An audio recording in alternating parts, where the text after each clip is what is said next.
Oke, halo, selamat pagi, selamat siang, dan selamat malam. Ya, ini kita sudah lama tidak mengupload konten Metopen 101 lagi. Sekarang kita lanjut ke konten yang sebenarnya masih satu seri sama seri Metopen kuantitatif. Kan Metopen series kuantitatif ini kita baru mulai dari konten metapen yang kedua ya, itu yang paradigma penelitian itu mulainya dari situ seriesnya. Sampai nanti beberapa konten ke depan kita akan tetap membahas tentang seri kualitatif.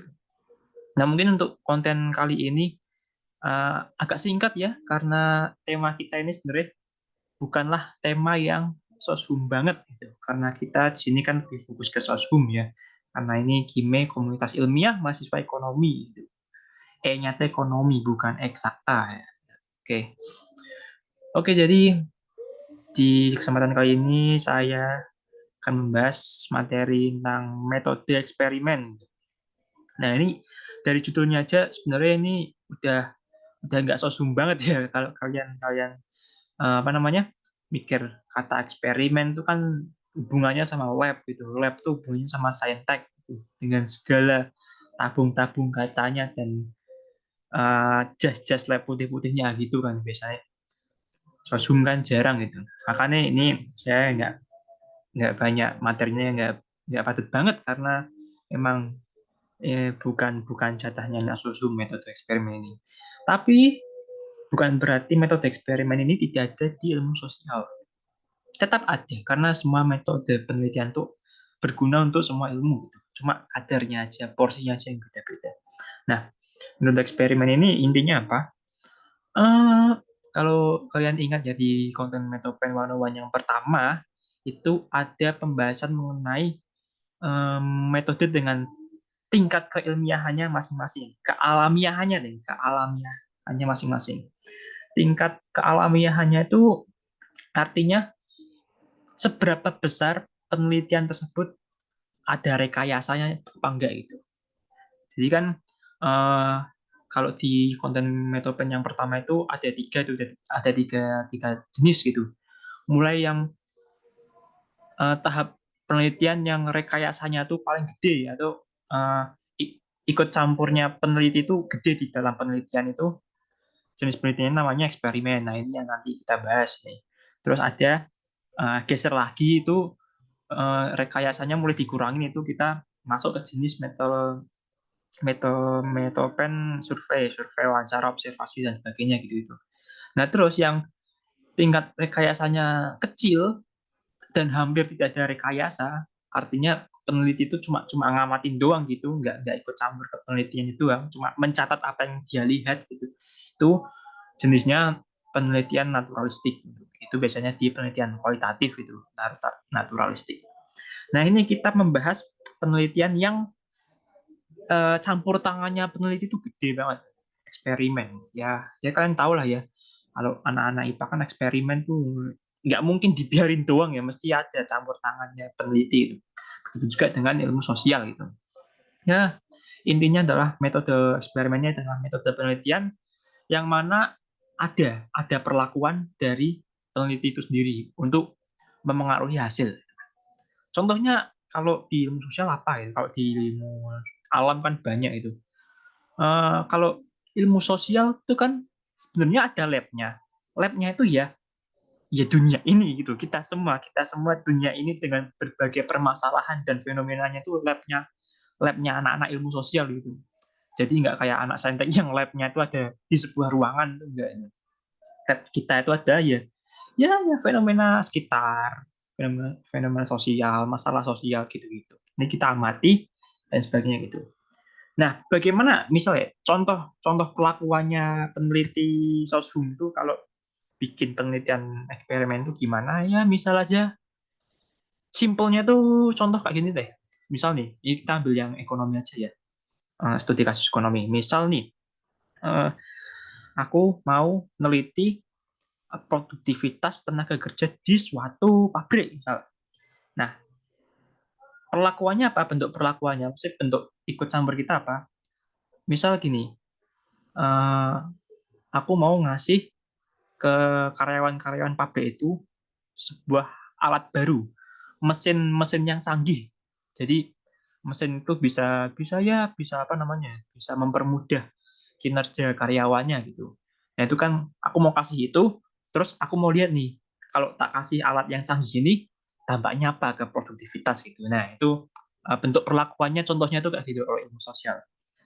Jadi kita nggak cuma ya aku mau meneliti produktivitas tenaga kerja, mau meneliti produktivitas karyawan, terus aku lihat doang gitu gitu, nggak bisa gitu. Itu kalau gitu kan naturalistik masuknya, nggak ada perlakuan. Nah, kita harus ada perlakuan. Perlakuannya apa? Yaitu tadi ngasih alat baru, ngasih faktor produksi baru, bahasanya ekonomi kan gitu, faktor produksi, alat baru yang bisa mempermudah karyawannya buat kerja.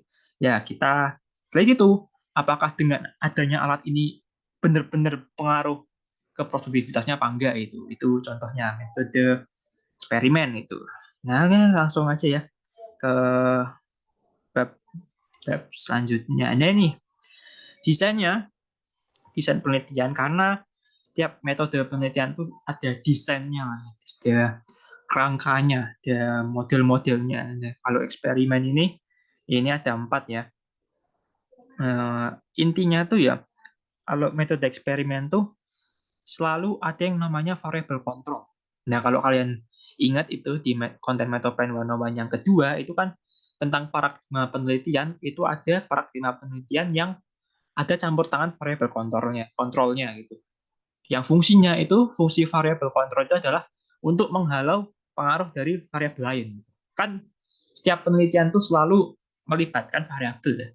Dan nggak mungkin kita melibatkan semua variabel-variabel yang ada di dunia. Misal kita mau meneliti fenomena sosial apa gitu, terus kita masukin semua variabel yang mempengaruhi itu kan nggak mungkin, karena itu kompleks banget. Yang namanya ilmu sosial tuh nggak apa ya, nggak sekaku saintek yang bisa misal gara-gara ini ya faktornya ini, yaitu nggak cuma gitu. Itu kalau ilmu sosial lebih lebih ya macam-macam lah faktornya yang mempengaruhi. Ya misal kayak uh, misal produktivitas tadi kan selain selain dari mungkin dari alat yang lebih canggih, itu kan juga bisa dipengaruhi oleh misal lingkungan tenaga kerjanya, atau sikap atasannya, atau hubungan sesama karyawannya. Itu kan banyak yang mengaruhi produktivitas ya. Jadi nggak cuma dari mesinnya canggih apa enggak gitu. Nah, makanya ini diperlukan yang namanya variable control, biar biar kita nggak capek-capek meneliti dengan banyak variabel itu. Variable control itu ya tadi fungsinya untuk menghalau pengaruh dari variabel lain. Misal kita kayak tadi ya, mau meneliti produktivitas dengan perlakuan kita ngasih mesin produksi baru yang lebih efisien. Nah, untuk biar biar kita benar-benar meneliti dampaknya mesin itu terhadap produktivitas, kita harus menerapkan variable control. Misal lingkungan kerjanya dipastikan bahwa semuanya sama gitu, maksudnya nggak ada diskriminasi, nggak ada apa-apa gitu. Terus hubungan sama bosnya diasumsikan baik gitu. Jadi kan itu apa namanya, tidak ikut mempengaruhi produktivitas. Jadi yang di direkayasa sedemikian mungkin penelitiannya agar yang mempengaruhi produktivitas itu adalah alat-alat yang baru itu tadi, yang lebih efisien itu tadi gitu ya.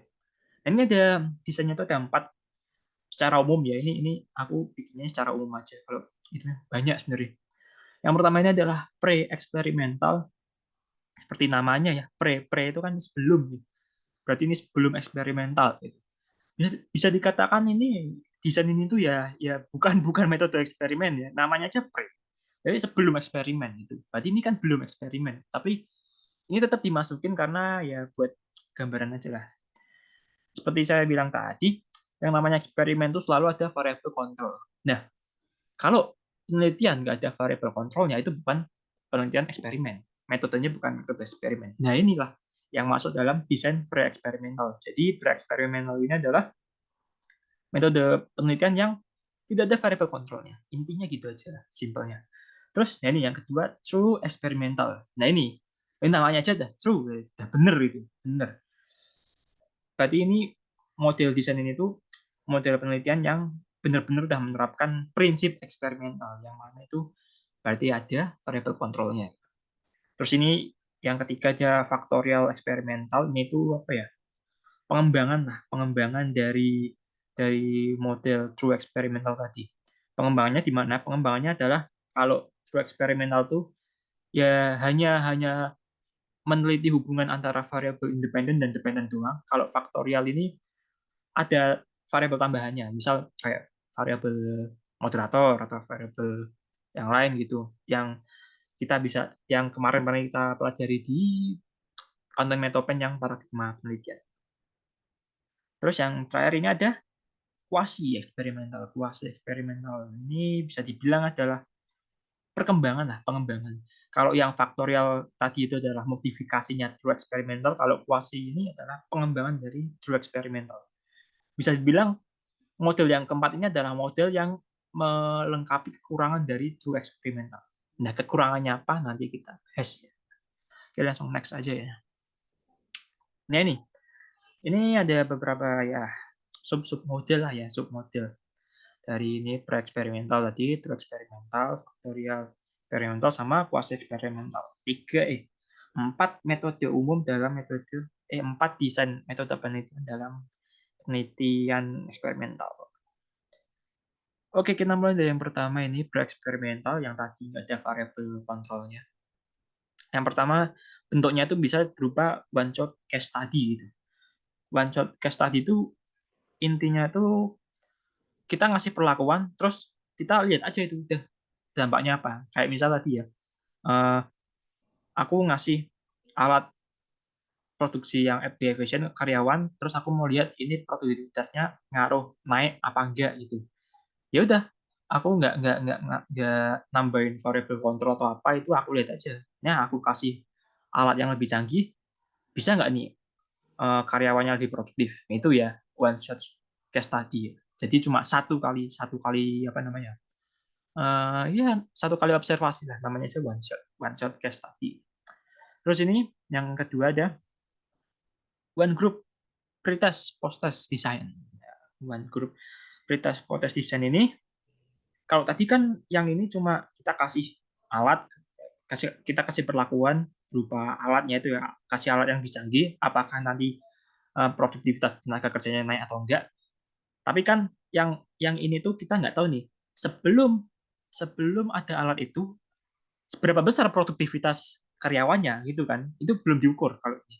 Nah, ini tuh yang ini one group pretest post-test itu, kita selain mengukur dampak dari setelah adanya alat itu, kita juga sebelumnya mengukur sebelum diperlakukan adanya alat itu. Jadi kita bisa tahu sebelum ada alat itu produktivitasnya berapa, dan setelah ada alat itu produktivitasnya jadi berapa gitu. Makanya ini ada namanya pretest post-test gitu.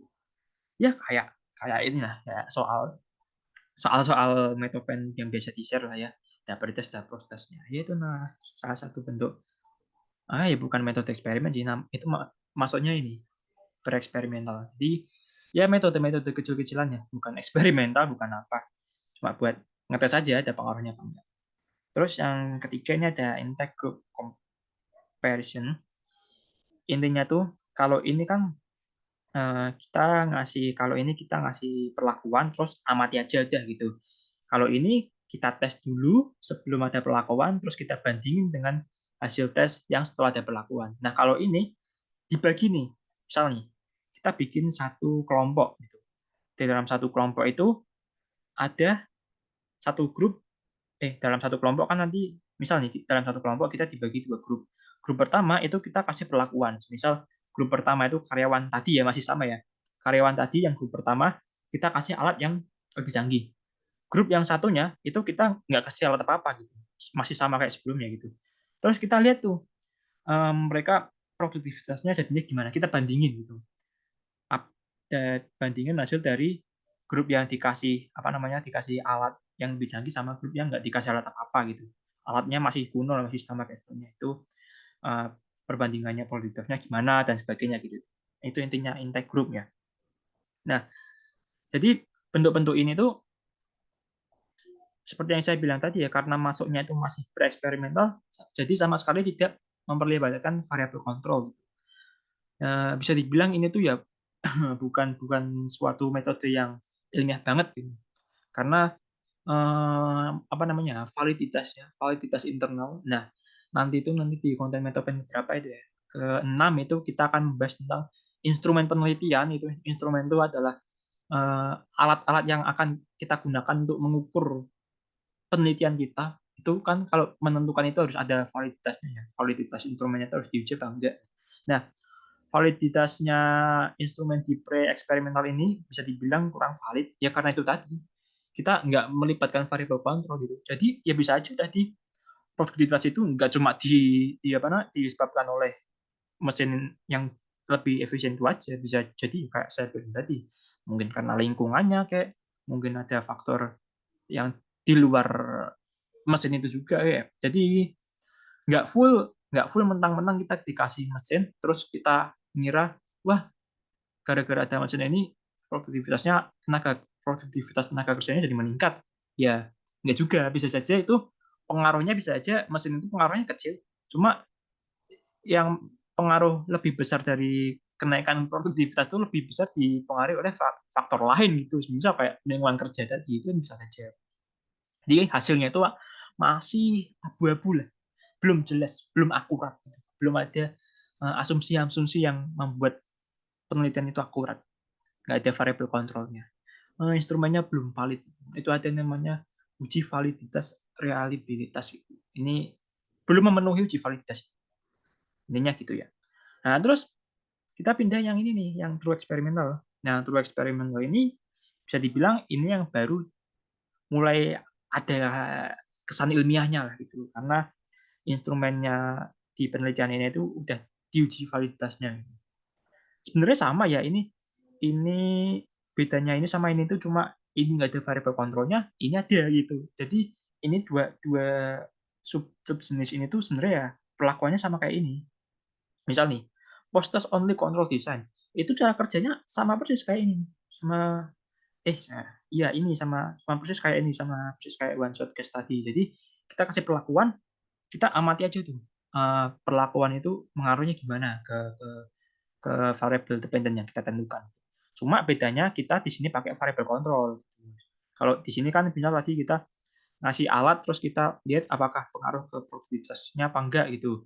Nah, ini sama, cuma kita mengasumsikan bahwa di dalam apa ya, misal di dalam pabrik itu lingkungannya benar-benar udah dipastikan lingkungannya tidak ada diskriminasi. Jadi baik itu ada perlakuan apapun ke karyawannya itu perlakuannya sama gitu. Jadi mau mau dikasih mesin yang gimana pun itu dampaknya ke produktivitas tetap sama gitu. Ya, yang mana berarti produktivitas itu ya mau nggak mau hanya dihasilkan oleh perubahan faktor produksi tadi itu. Yang mana tadi adalah penambahan alat yang lebih canggih tadi. Ya intinya gitulah. Sama ini juga sama. Makanya ini namanya post test only ya, post test only. Ini kan sebenarnya juga sama, ini post test only. Terus ini pretest, post test, control group design ini ya sebenarnya sama kayak ini cara kerjanya. Ada pre-test, ada post-test. Cuma bedanya yang ini ada yang ini ada variable control, ini nggak ada variable control. Intinya ini tuh instrumen penelitiannya valid, ini tuh instrumen penelitiannya kurang valid, ini udah valid gitu aja. Makanya ini namanya dikasih nama true experimental. Udah bener berarti. Instrumen penelitiannya udah bener. Instrumen eksperimennya udah bener. Terus kita ini beralih ke factorial experimental. Ya, kalau tadi kan dua jenis ini, pre sama true ini kan hanya meneliti variabel dependent sama independent ya. Itu doang gitu. Seberapapun banyaknya variabel yang diteliti cuma dua jenis variabel itu aja. Apakah A berpengaruh terhadap B atau A dan B berpengaruh terhadap C, ya gitu-gitu aja ya. Ya kalau ini lebih kompleks lagi ini. Ini adalah ya seperti yang saya bilang tadi, ini adalah modifikasi dari true experimental. Jadi ini ada variabel kontrolnya itu ada gitu. Karena cuma pengembangan dari ini aja. Pengembangannya di mana? Pengembangannya adalah di tambahan variabel ya. Nggak cuma dependent sama independent, tapi juga ada variabel lain. Misal moderator, variabel moderator. Misal nih, contoh studi kasus yang sama wes kayak tadi aja, kita kasih satu studi kasus yang sama aja ya biar kita nggak bingung komparasinya. Ya, kita pakai tadi aja. Mengukur produktivitas karyawan apabila karyawan tersebut dikasih alat kerja yang lebih efisien yang bisa membantu kinerja dia dalam memproduksi suatu produk di dalam pabrik. Itu ya, masih satu itu aja studi kasusnya. Nah, terus di pabrik itu kan selalu nggak semuanya satu gender ya, satu satu kelamin ya. Misal cowok semua atau cewek semua itu, mesti kan ada yang cowok, ada yang cewek gitu ya. Kita asumsikan gitu aja. Nah, misal jenis kelamin ini adalah bisa kita masukkan dalam variabel moderator. Jadi variabel moderator itu kan kalau kita pelajari di konten metode yang kedua itu fungsinya adalah memperkuat atau memperlemah hubungan antara variabel independen sama variabel dependen gitu. Intinya memperkuat dan memperlemah aja gitu. Nah, misal kita masukkan jenis kelamin ini ke dalam variabel apa namanya moderator, itu berarti apakah penambahan mesin yang lebih canggih itu berpengaruh terhadap produktivitas karyawan, dan apakah produktivitas karyawan antara yang karyawan laki-laki dan karyawan perempuan itu beda apa enggak gitu, ada bedanya apa enggak itu. Kalau misal beda kan berarti ada faktor gender juga kan di situ. Misal misal karyawan cowok yang dikasih mesin yang lebih canggih ternyata produktivitasnya lebih tinggi daripada karyawan cewek yang dikasih mesin yang lebih canggih juga tuh. Artinya kan misalnya sih cowok jadi lebih apa ya, lebih, karena cowok itu lebih biasanya lebih terampil lah ya, terampil dalam mengoperasikan mesin. Jadi uh, outputnya dari kinerjanya yang karyawan cowok itu lebih bagus daripada yang cewek. Cewek kan mungkin ya kebanyakan kurang terampil lah ya dalam mengoperasikan mesin-mesin. Uh, Maksudnya apa? Adopsinya lah, tingkat adopsinya itu biasanya lebih cepat ke cowok gitu, yang biasanya lebih familiar ke mesin-mesin itu. Nah, itu contoh dari faktorial eksperimental. Jadi ini tuh intinya tuh adalah lebih kompleks aja dari ini. Ini tuh nambahin nambahin variabel tambahan. Ya, contohnya tadi variabel moderator gitu. Biar hasil penelitian kita itu lebih rinci itu. Kalau ini kan kita hanya meneliti pengaruhnya alat alat produksi yang lebih canggih terhadap produktivitas doang ya. Walaupun udah ada variabel kontrol kan, tapi yang kita teliti hanya itu aja ya. Kita belum belum lebih detail lagi, belum mendetail apakah uh, ada output yang berbeda untuk mengoperasikan alat tersebut antara karyawan cowok sama karyawan cewek, itu kan biasanya beda. Ini untuk hasil yang lebih rincinya gimana, ini digunakan metode faktorial eksperimental. Itu intinya ya. Terus ini yang terakhir, kuasi eksperimental. Nah, kuasi eksperimental ini adalah desain penelitian yang memperbaiki kekurangan eksperimental. Jadi kalau apa ya, true eksperimental ini biasanya gini, asumsinya tuh selalu gini, uh, ada kelompok yang dikasih perlakuan, ada kelompok yang nggak dikasih perlakuan. Jadi misal ya sama ini nih, cara kerjanya sama ini, sama kayak intake group comparison. Jadi ada grup yang dikasih alat yang lebih canggih, ada grup yang nggak dikasih alat lebih canggih. Itu alatnya masih sama ya. Terus kita nilai produktivitasnya sama apa enggak gitu. Hmm, gitu intinya gitu kalau ini itu eksperimental. Nah, tapi kan dalam kenyataannya sulit ya kita memperlakukan gitu di sebuah apa namanya pabrik. Itu nggak mungkin juga, masa kita apa ya cuma ngasih alat ke beberapa karyawan doang ya. Itu mesti dimarahin sama yang punya pabrik kalau ada peneliti yang mau gitu. Masa kita cuma nyoba-nyoba ke beberapa karyawan doang terus yang satunya nggak dikasih, cuma kita hanya untuk meneliti apakah ini produktif apa enggak gitu. Itu kan mesti jarang dikasih izin sama pemilik pabriknya. Makanya itu dikembangkan yang namanya kuasi eksperimental. Ada dua jenis di sini, time series design sama ini non equivalent control group design. Time series design ini jadi kan ininya gini. Ini kan dibagi jadi dua grup, dan kita nggak mungkin bagi dua grup itu di dalam suatu penelitian kita karena mungkin terhalang izin atau apa gitulah ya, izin yang punya hajat gitu. Nah, oleh karena itu di kuasi eksperimental itu kita tetap bekerja dalam satu grup. Nah, misal dalam satu pabrik tadi ya, ya sampel kita ya semua orang di pabrik itu tanpa ada diskriminasi atau enggak. Misal ya kalau kita kasih satu alat yang lebih canggih, yaitu alat itu berlaku untuk semua karyawan gitu. Nah, tapi kita kan ini itu ya ada prioritas dan postas ya.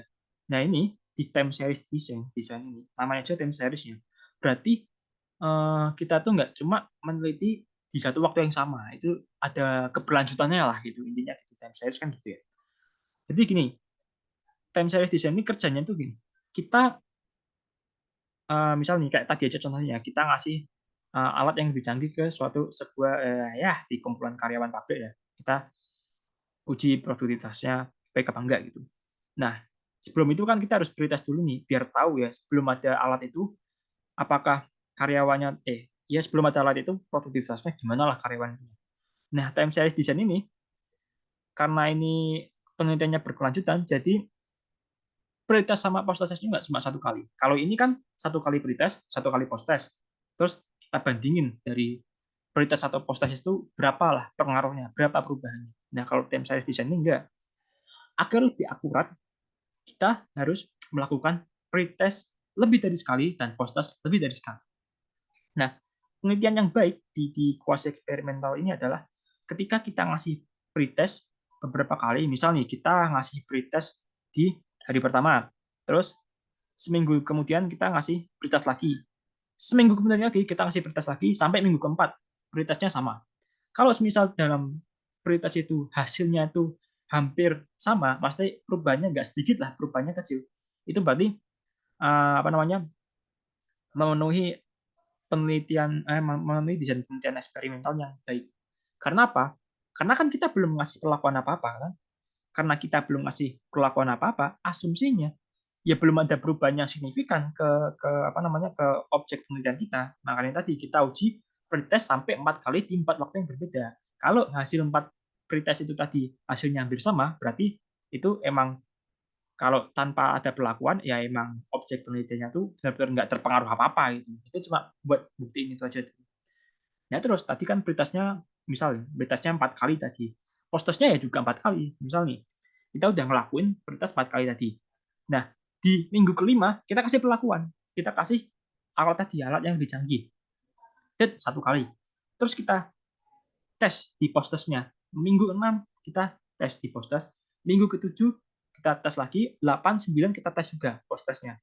Nah, terus kita lihat apa namanya dampaknya gitu. Nah, penelitian yang bagus itu kalau tadi kan pretestnya harus sama ya. Ya minimal nggak ada perubahan yang signifikan lah. Nah, kalau postesnya itu sebenarnya harus sama juga, cuma harus ada peningkatan signifikan di apa namanya di postas-postas awal. Misalkan tadi kita ngepostas 4 kali ya, itu di postas 7 sama postas ke-8-nya harus ada apa namanya ya peningkatan lah, harus ada yang menunjukkan peningkatan produktivitas yang signifikan gitu. Nah ntar postas ke-8 atau 9-nya nggak ada peningkatan yang signifikan juga nggak apa-apa karena itu udah dibuktikan sama postas yang ke-7 sama ke-8 gitu.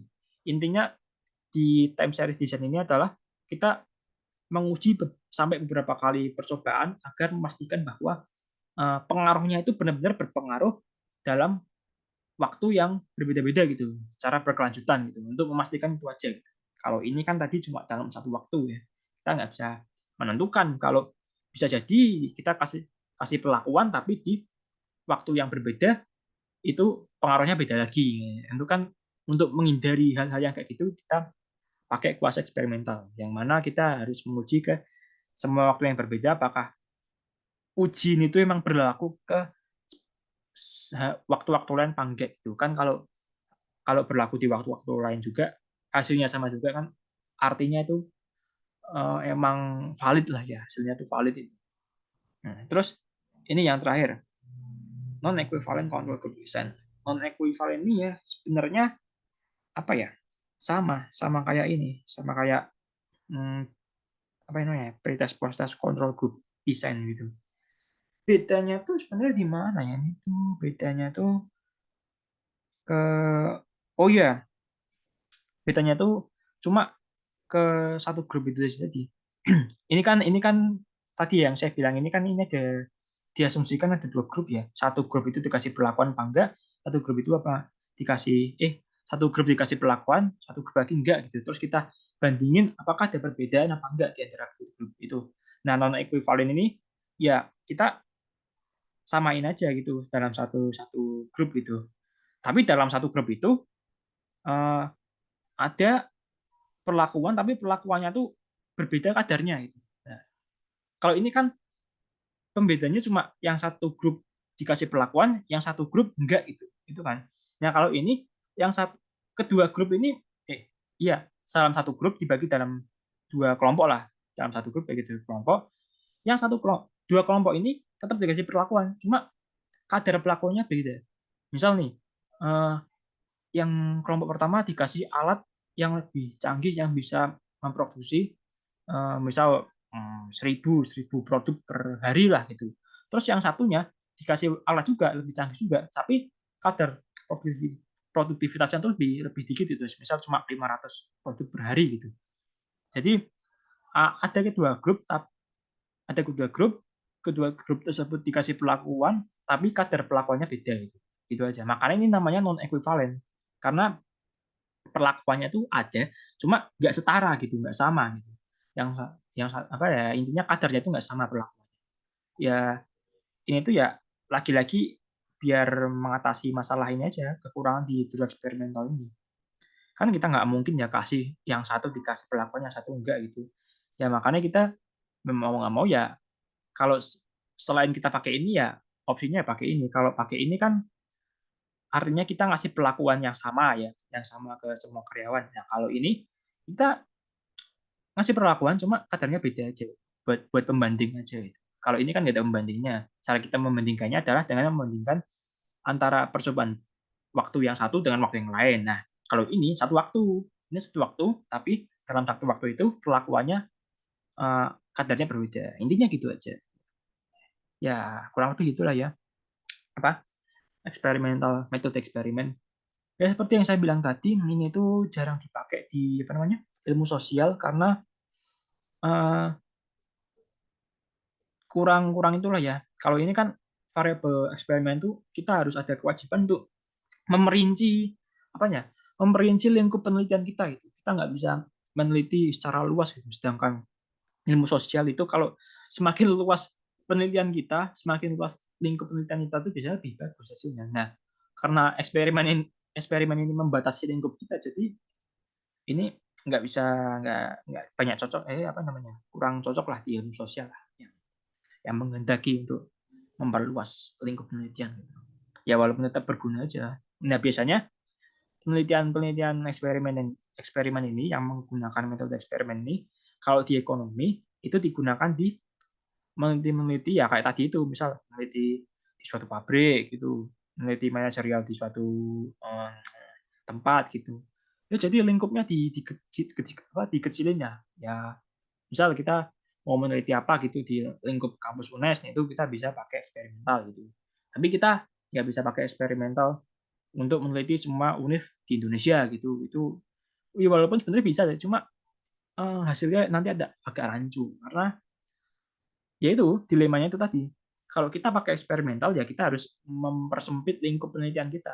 Kayak kalau lingkup kita mau luas, ya konsekuensinya variabel kontrol kita akan semakin longgar. Nah, kalau semakin longgar variabel kontrolnya itu artinya sifatnya udah nggak begitu eksperimen lagi ya gitu. Saya kan nggak begitu cocok ya gitu sama penelitian ilmu sosial ya. Itu aja ya. Terus udah selesai ya. Ya ini seperti biasa sumbernya aku pakai Sugiono. Ini Sugiono buku kitab Etopen. Terus ini kalian kalau mau meneliti lebih lanjut ini ada buku bagus saya pernah baca ini ekonomi eksperimental ini yang bikin ini dosen IPB, dosen sekolah ekonominya IPB, Juanda, Burhanuddin Juanda. Itu kan saya tadi bilang bahwa agak sulit untuk menerapkan metode eksperimen di ilmu sosial, terutama di ekonomi. Nah, ternyata ada cara-cara lain agar tetap memperlakukan metode eksperimen ini ke ilmu sosial, misal ekonomi. Itu sebenarnya bisa. Cara-caranya gimana? Ini kalian bisa baca lebih lanjut di ekonomi eksperimental ini. Nah, ini saya nggak mau menjelaskan lebih lanjut tentang ini karena kalau menjelaskan ini nanti meter-meter lah nanti penjelasannya. Nah, mungkin kalian bisa baca sendiri atau beli sendiri lah ini bukunya itu, bukunya atau IPB. Oke, gitu aja lah ya. Singkatnya metode eksperimen. Sampai ketemu di konten metapen selanjutnya.